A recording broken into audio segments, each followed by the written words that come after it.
Hello everyone, welcome to Servers Online. We're studying about partnerships and this is the website from the Partnerships Accelerator.netlify.app library. So right now, our topic we'll be studying about where do effective partnerships come from? Saan ba nanggaling yung epektibo na partnerships? So the imperative to partner or motivation of an effective partnerships may come from a number of sources. So ito na yun yung mga different sources uh, for effective partnerships. Una, it's failed attempts to solve a problem or meet a need using conventional approaches or a feeling of collective frustration with the status quo leading to the determination to do things differently. So yun, yung problema, nandyan yung problema, hindi na-solve, ah, gamit yung conventional na approach or yun may frustration no with regards to the status quo. Ibig sabihin ng status quo yung ano kung ano yung kalimitan na sitwasyon, yung sitwasyon ngayon. So leading to the determination to do things differently. So gagawa ka ng ibang solusyon. So yan yung panghuhugutan, isa sa mga source para magkaroon ng epektibong partnerships. Another, ito, the vision of an influential individual who can see an opportunity and knows they can't achieve it alone.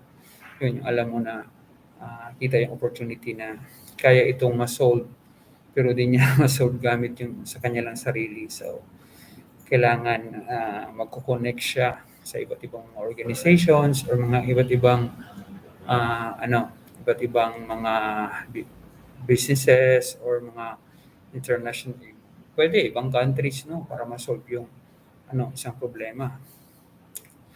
Okay, another national development plan with political backing which cannot be delivered through traditional government only approaches. So meron tayong national development plan pero di siya kaya lang ng yung gobyerno lang na approach. So kailangan tulong-tulong. No? Another is exchanges between individuals at informal or formal networking events or in more intentional settings such as innovation labs or platforms for partnership. So, ano, kailangan magsalit tayo talaga ng mga different events internationally because naman talaga no, yung goal natin is if we want to serve the whole world, kailangan natin gawin, kailangan natin i-connect sa iba't ibang bansa kasi baka yung problema natin dito, naging problema yan sa ibang bansa at na-solve na nila. Hindi lang sa ibang bansa kundi also in other universities or colleges na yun yung problem at saka meron na silang solution. So we need to, that's a source of partnership, no? Another is organizations which have previously been working in partnership, looking to do something new or different. Yun. May mga organizations na ano, ah, may mga partnerships na sila, pero kailangan nila na stronger partner para mas makuha yung goals nila. Especially if yung goals is shared goals, ibig sabihin yung goal ng isang organization at saka goal ng isang country or a business, ganun din, no? Let's say about environment na goal. So magtulong-tulong yan lahat. So it's a good source of partnership. Another ito, an organization that identifies a need for a partnership approach to support a program and looks for a suitable partners. Tayong nasa international affairs, we need to connect.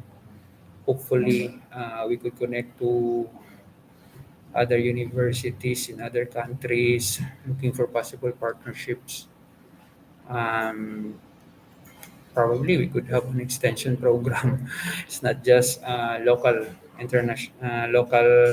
extension program. We could probably have an international extension program, especially about skills in computing, in online use or online learning.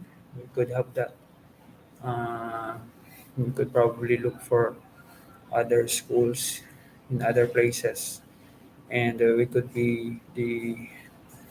extend our services to them, and yeah, we could also share our culture, our ideas, and probably they could benefit from that, and we could also get help from them because in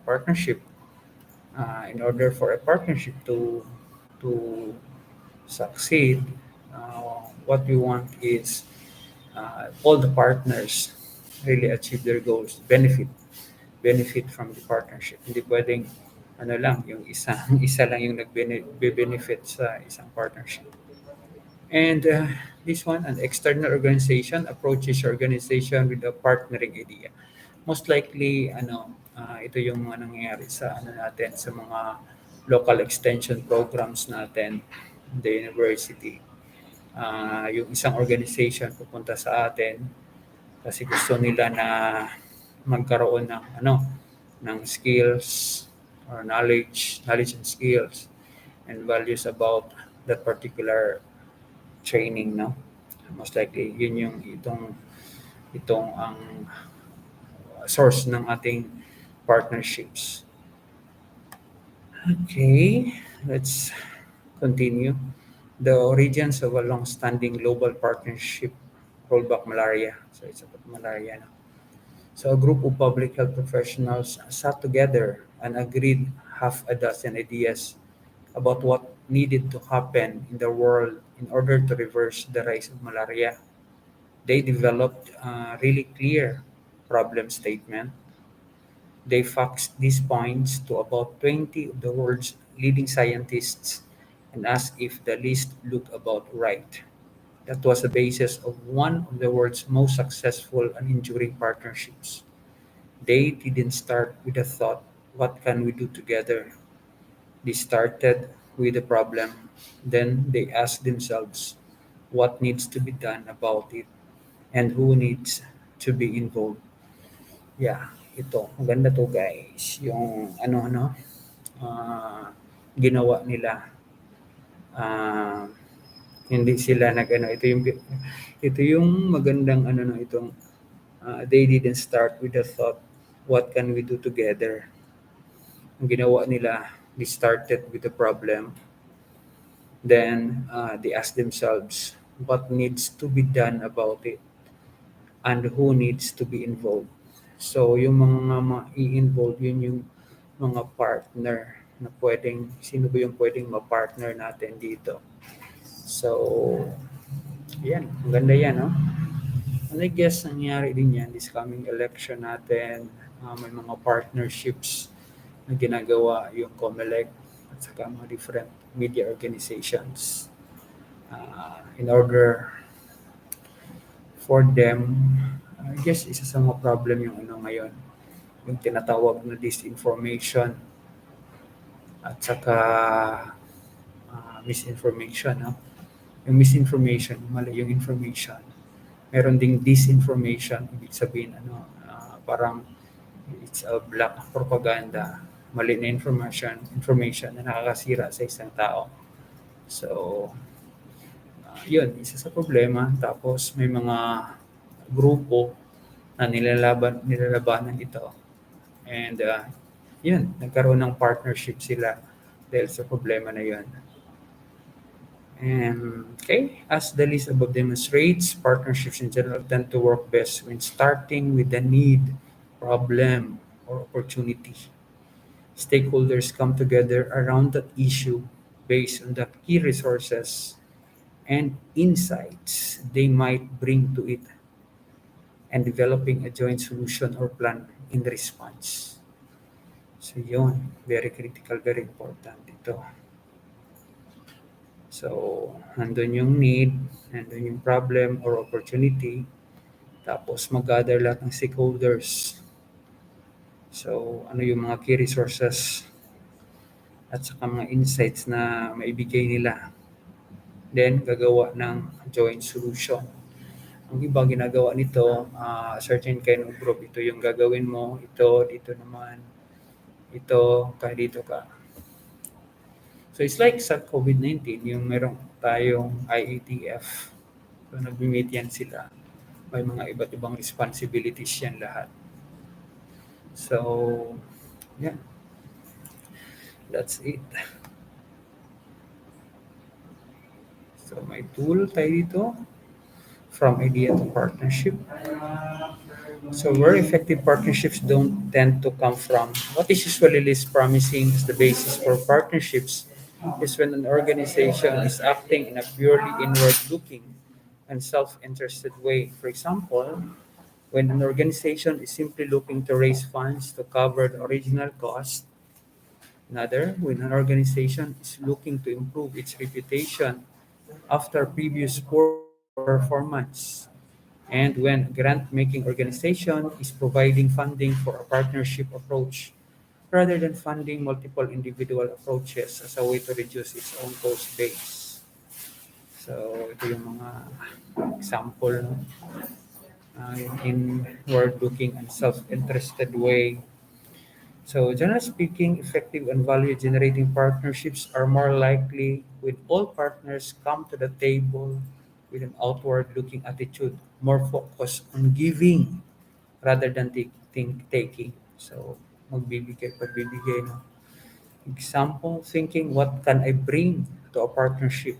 That what can we do together rather than the first thought being, what can I get out of it? Perhaps counterintuitively, the most successful organizations are those that are most collaborative and outward looking rather than those that are most competitive and inward looking. So focus tayo doon sa collaborative, hindi competitive, at saka outward looking, hindi inward looking. The best way to protect your organization's self-interest is to collaborate with others. So, yun, very important. Collaborate. We need to collaborate and we need to think what can we share to other people. So I guess yun is very important.